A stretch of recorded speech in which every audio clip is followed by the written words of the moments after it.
I Hate Space under Sandra Bullock's character Ryan Stone, and Alfonso Cuarón's Gravity, this scene from the film Gravity, a movie that's supposed to have the worst dialogue ever. That's a pretty good line. I smiled at it. You would hate space if you were her by then. I'll tell you, this movie will make you not want to join NASA.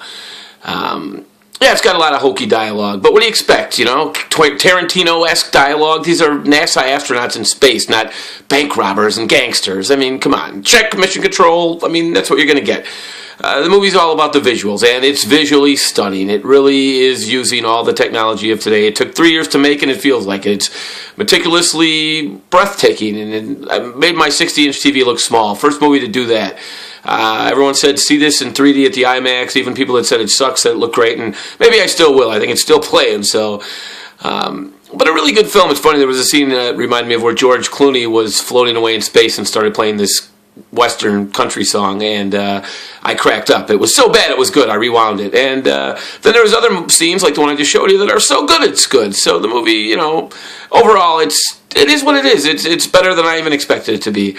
Again, you don't go to see it for the Shakespearean dialogue. You go to see it for the visuals, and on that it scores an A+, 4 stars. I give this movie 3.5 stars. Hell, it's, you know, George Clooney's a little too cool. Even though the visuals are great, they're not flawless. There's a scene where Sandra Bullock's propelling herself around with a fire extinguisher. It looked kind of hokey.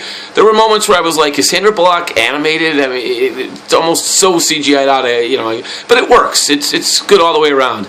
You hear Ed Harris from Mission Control early in the film, but you never see him. I didn't know if that was like a nod to The Right Stuff, one of the greatest films of the 80s by the great underrated Philip Kaufman.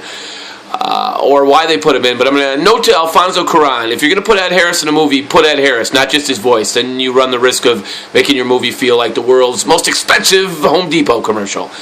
Again, it's not without its flaws, but overall, you'll be biting your nails, edge of your seat, you know, 20 minutes of bad dialogue and an hour and 10 minutes of intense edge of your seat space action. Sandra Bullock, I was worried about her, but she did fine in her role. Just an overall highly enjoyable and, like I said, visually breathtaking film. It wasn't flawless, like I said. Sandra Bullock was given a backstory where she had no one. Even though she's cute, she's got no man waiting for her, or a lesbian lover either. She's had a little girl who was 4 years old, and who knows what happened to the man. He's never mentioned that helped father the child, or at least, you know, seeded her for the child.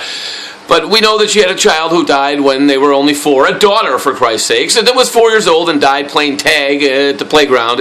What a stupid way to die, Sandra Bullock says. That idiot. Not quite that bad, but I don't know why we had to give her this traumatic backstory. It's like, you know, she's flying around in space, all right, make some debris blow up. Okay, now the spaceship blows up. Now she's out of oxygen. Still not intense enough. We'll give her a backstory where she's got this little daughter who died when she was 4. There you go. Now that's intense. I don't know why we had to. Did we need more reason to sympathize with Sandra Bullock's character? I would have sympathized with her if she was Donald Trump's daughter in the situation she was dealing with out in space. A lot of heroin situations in this movie. Bad luck piled upon bad luck, and then some overly good luck to make it all work out okay. Or does it? Don't want to have a spoiler alert here. Anyway, Gravity, check it out. The movies call themselves a real thrill ride of a movie. This movie is a thrill ride. It'll give you nausea. Take your motion sickness pills, and if you're more than 3-4 months pregnant, women don't see it. Otherwise, check it out if you haven't already, which you probably have. 3.5 stars, and thanks for joining me. Until next time, this is Kris Kondrad with the Kris Kondrad Movie Review Show.